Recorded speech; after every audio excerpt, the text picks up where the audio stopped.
how big of a threat are cyber attacks for companies and for individuals? Like, let's lay out where are we in this world? What's out there? It's the wild, wild west, and it's. I mean, people want the idea of security, but it's inconvenient, so they push back on it. And there are a lot of opportunistic nation state, financially motivated hackers for the lulz. You got 3 different tiers there.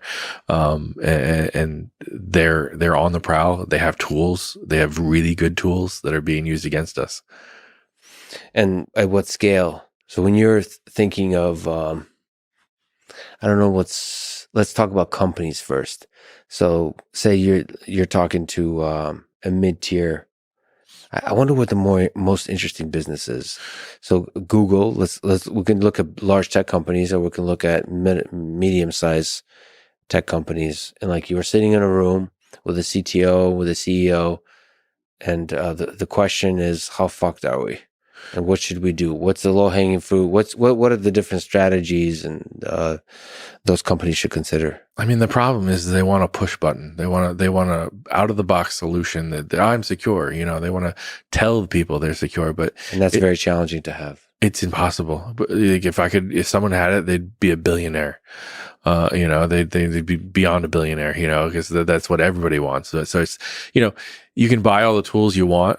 It's configuring them the proper way. And if anyone's trying to tell you that there's one solution that fits all, they're snake oil salesmen. And there's a lot of people in cybersecurity that are snake oil salesmen. Yeah, and I feel like there's tools, if they're not configured correctly, they just they don't increase security significantly, and they introduce a lot of pain for the people. They decrease efficiency of the actual work you have to do. So like we had, I was at Google for a time, and I think mostly I want to give props to their security efforts, but user data, so like data that belongs to users, is like the holy, like the amount of security they have around that is incredible. So anytime I had to work with anything even resembling user data. So I never got a chance to work with actual user data. Anything resembling that, first of all, you have no access to the internet. It's impossible to even come close to the access to the internet. And there's so much pain to actually like interact with that data, where it was extremely inefficient. In places where I thought it didn't have to be that inefficient, the security was too much. But I have to give respect to that, because in that case, you want to err on the side of security. But that's Google. Yeah, they were doing a good job of this. The reputational harm if it got out. I mean, Google, why is Google Drive free? Because they want your data. They want you to park your data there. So, if they got hacked or leaked information, the reputational harm would be tremendous. But, for a company that's not, it's really hard to do that, right? And the company's not as big as Google or not as tech savvy as Google, might have a lot of trouble with doing that kind of stuff. Instead of increasing security, they'll just decrease the efficiency. Well, yeah. So there's a big difference between IT and security. And unfortunately, like these mid-sized companies, they try to stack security into their IT department. Your IT department is about business continuity. They're about trying to move business forward. They want your users to get the data they need to do their job so the company can grow. Security is not that. They don't want you to get the data. But there's fine tuning you can do to, ensure that. I mean, as simple as like having good onboarding procedures for employees. Like you come into my company, you don't need access to everything. Maybe you need access to something for one day. Turn the access on. Don't leave it on. I mean, I was the victim of the OPM hack, the Office of Personnel Management, because old credentials from a third-party vendor were sitting there inactive, and the Chinese government found those credentials and were able to log in and steal all my information.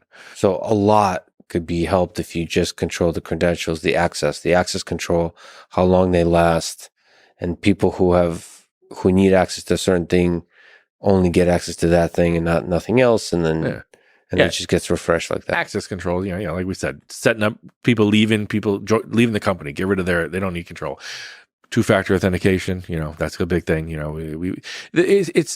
mean, I sound like a broken record because this isn't anything new. This isn't rocket science. The problem is we're not implementing it. If we are, we're not doing it correctly because these guys are taking us. Well, two-factor authentication is a good example of something that I just was annoyed by for the longest time because yes, it's very good, but like it seems that it's pretty easy to implement horribly to where it's like it's not convenient at all for the legitimate user to use. It should be trivial to do like to authenticate yourself twice should be super easy. If it's slightly inconvenient for you, think about how inconvenient it is for a hacker and how they're just going to move on to the next person. Yes. In theory, when implemented extremely well. Yeah. But I just don't think so. I think actually if it's inconvenient, it shows that system hasn't been thought through a lot. Well, do you know why we need two-factor authentication? People using the same password across the same site. So when one site is compromised, people just take that username and password. It's called credential stuffing and just stuff it across the internet. Right. So if 10 years ago, when we told everybody, don't use the same fucking password across the internet, across multiple sites, maybe two-factor wouldn't be needed. Yeah. So you wouldn't need two-factor if everyone did a good job with passwords. Yeah. Right. But I'm saying like the two-factor authentication, it should be super easy to authenticate myself with some other device really quickly. Like it should be frictionless. Like you just hit okay, and anything that belongs to me. Yeah. Right. And like it should very importantly be easy to set up what belongs to me. I don't know the full complexity of the cyber attacks these platforms are under. Right. They're probably under insane amount of attacks. Yeah, you've got it right there. That people have no idea, these large companies, how often they're attacked, on a per second basis. And they have to fight all that off and pick out the good traffic in there. So yeah, there's no way I'd want to run a large tech company